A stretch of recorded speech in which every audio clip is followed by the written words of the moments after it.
The world's biggest thieves' markets, where lost things never die. What if I told you that somewhere in the world, the phone you lost last year, the watch taken from your wrist, even the car that disappeared overnight might still exist, not in a police warehouse, not buried in an insurance file, but alive, displayed, priced, and waiting to be sold. Tonight, we're stepping into a world most people never see, a world that operates quietly, openly, and often legally. Welcome to the world's biggest thieves' markets. These places aren't rumors, they aren't urban legends, they're real locations, running in plain sight, hidden behind noise, crowds, and routine. And what happens inside them connects directly to you, your money, your data, your safety. Tonight we travel across continents, from the crowded streets of Mumbai to the invisible corners of the dark web, from South America's underground fashion empire to the most dangerous trade routes on earth. This isn't a guide, this isn't entertainment, this is how the black market quietly shapes the modern world.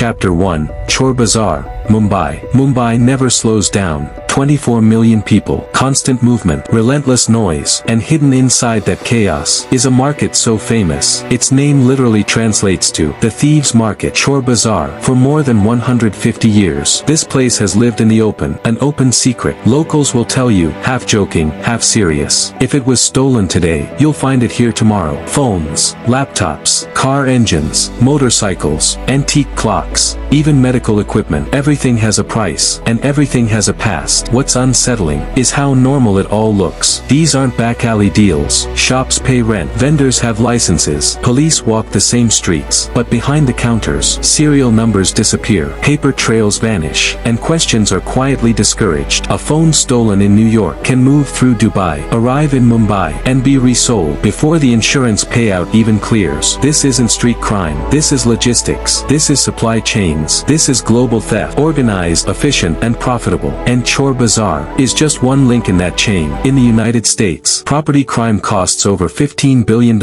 every year. Cars stolen, packages lifted from porches, phones snatched in seconds. But here's the question most people never ask: where does all of it go? The truth is uncomfortable. It doesn't disappear. It travels. Globe with Meridians. Chapter 2, Silk Road, the market you couldn't see. Now we leave the streets behind and step into the shadows. No signs, no stalls, no faces, only code. This was Silk Road, the most infamous black market in internet history. Hidden inside the dark web, Silk Road became the Amazon of illegal trade. Drugs, fake passports, hacking tools, weapons, all bought with Bitcoin. Back when Bitcoin was still a mystery. At its peak, Silk Road processed more than $1 billion in transactions. And here's what shocked investigators: most users weren't criminals. They were students, office workers, suburban Americans, people who believed anonymity made them invisible. It didn't. In 2013, the FBI shut Silk Road down. Its creator, Ross Ulbricht, was sentenced to life in prison. But the market didn't really die. It evolved. Snake the Hydra effect. Cut off one head, two more grow back. Today, dozens of dark markets exist. Smaller, faster, harder to trace. And the products have changed. Now it's not just stolen goods. It's identities, credit cards, medical records. On the dark web, you aren't the customer. You're the product. Chapter 3, L.A. Salada, Argentina. Just outside Buenos Aires sits something enormous. From the air, it looks like a city of tents and metal roofs. This is La Salada. Over 30,000 stalls. Millions of visitors every single week. This isn't a flea market. It's the largest illegal market